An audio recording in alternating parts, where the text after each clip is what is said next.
Чтобы освободиться от желаний, нужно иметь опыт этих желаний. С чего люди взяли, что нужно бороться с желаниями? Бороться с желаниями – это значит вкладывать силы в эти желания. Освободиться от желаний можно через высокое глубокое понимание, высокую осознанность. Когда вы получаете опыт, этот опыт делает так, что вы поднимаетесь над всеми привязанностями. Все желания находятся в центре Муладхара, Сватхистана, Манипура, имеется в виду социальные желания, которые якобы мешают людям. Но на самом деле людям мешает собственный ум.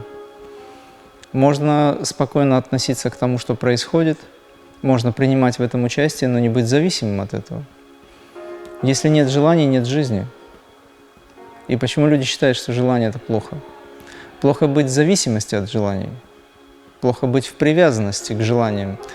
Если желания вам мешают, вы можете их не исполнять, но тогда у вас должно быть глубокое понимание, что вы свободны от этого, вы должны ощущать эту свободу.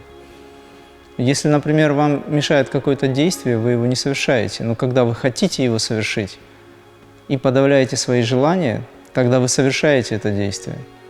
Только внешне этого не видно. Но это все равно, что вы сделали. Поэтому, когда люди практикуют, получают духовный опыт, они меняют отношение к жизни, у них происходит мощная переоценка ценностей, пробуждается внутреннее высокое качество, и тогда человек наконец-то начинает понимать, что действительно должно быть в виде желаний. Желание души, развитие, сострадание, любовь, высокие качества. Поэтому низкие желания, как низшие качества, они меняются на более возвышенные, и тогда качество вкуса также меняется. Меняется качество вкуса, соответственно, меняется отношение ко всему. Раньше человек любил алкоголь, ему нравился этот вкус, а сейчас он впитывает нектар любви, сострадания. Поэтому от желаний нельзя отказываться, потому что они либо должны быть исполнены, либо вы должны иметь волю или силу спокойно относиться к этому, но не подавлять это. Бабаджи, бессмертный гималайский святой, говорил, что все желания должны быть реализованы, потому что если они не реализованы, не трансформированы в высокое чувство, в высокую энергию, тогда человек снова воплощается. Это не свобода. Нужно идти через понимание, нужно понять, почему вы любите кальян, почему люди стремятся к мясным продуктам и все такое. Это говорит о том, что их сознание находится в невысоких центрах, то есть это сознание погрязло. Его надо возвысить, для этого нужно очищать разум, для этого нужно делать пранаямы, для этого нужно молиться, медитировать в целом, куда входит, собственно говоря, все, что я перечислил выше.